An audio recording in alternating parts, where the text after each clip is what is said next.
About 5 years ago, I lived downtown in a major city in the US. I've always been a night person, so I'd often find myself bored after my roommate, who was decidedly not a night person, went to sleep. To pass the time, I used to go for long walks and spend the time thinking.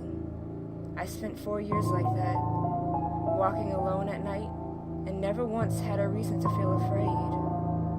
I always used to joke with my roommate that even the drug dealers in the city were polite, but all of that changed in just a few minutes of one evening. It was a Wednesday, somewhere between 1 and 2 in the morning, and I was walking near a police-patrolled park quite a ways from my apartment. It was a quiet night, even for a weeknight, with very little traffic and almost no one on foot. The park, as it was most nights, was completely empty. I turned down a short side street in order to loop back to my apartment when I first noticed him. At the far end of the street, on my side, was a silhouette of a man, dancing. It was a strange dance, similar to a waltz, but he finished each box with an odd forward stride. I guess you could say he was dance walking, headed straight for me. Deciding he was probably drunk, I stepped as close as I could to the road to give him the majority of the sidewalk to pass me by. The closer he got, the more I realized how gracefully he was moving. He was very tall and lanky, and wearing an old suit. He danced closer still, until I could make out his face. His eyes were open and wide and wild, head tilted back slightly, looking off at the sky. His mouth was formed in a painfully wide cartoon of a smile.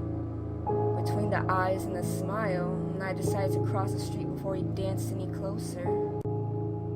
I took my eyes off of him to cross the empty street. As I reached the other side, I glanced back, and then stopped dead in my tracks. He had stopped dancing and was standing with one foot in the street, perfectly parallel to me. He was facing me, but still looking skyward, smile still wide on his lips. I was completely and utterly unnerved by this. I started walking again, but kept my eyes on the man. He didn't move. Once I had put about half a block between us, I turned away from him just for a moment to watch the sidewalk in front of me. The street and the sidewalk ahead of me were completely empty. Still unnerved, I looked back to where the man had been standing, only to find him gone. For the briefest of moments, I felt relieved, until I noticed him. He had crossed the street and was now slightly crouched down. I couldn't tell for sure, due to the distance in the shadows, but I was certain he was facing me. I had looked away from him for no more than 10 seconds, so it was clear he had moved fast. I was so shocked that I stood there for some time, staring at him, and then he just started moving toward me again. He took giant, exaggerated, tiptoed steps, as if he were a cartoon character sneaking up on someone. Except he was moving very, very quickly. I'd like to say at this point I ran away or pulled out my pepper spray or my cell phone or anything at all, but I didn't. I just stood there, completely frozen as the smiling man crept toward me. And then he stopped again, about a car length away from me, still smiling a smile, still looking to the sky. When I finally found my voice, I blurted out the first thing that came to mind. What I meant to ask was, "What do you want?" in an angry, commanding tone. But what came out was a whimper. What? Regardless of whether or not humans can smell fear, they can certainly hear it. I heard it in my own voice, and that only made me more afraid. But he didn't react to it at all. He just stood there, smiling. And And then, after what felt like forever, he turned around, very slowly, and started dance walking away, just like that. Not wanting to turn my back to him again, I just watched him go, until he was far enough away to be almost out of sight.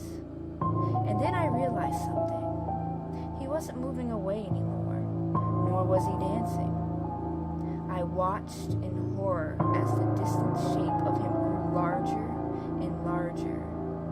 He was coming back my way, and this time he was running.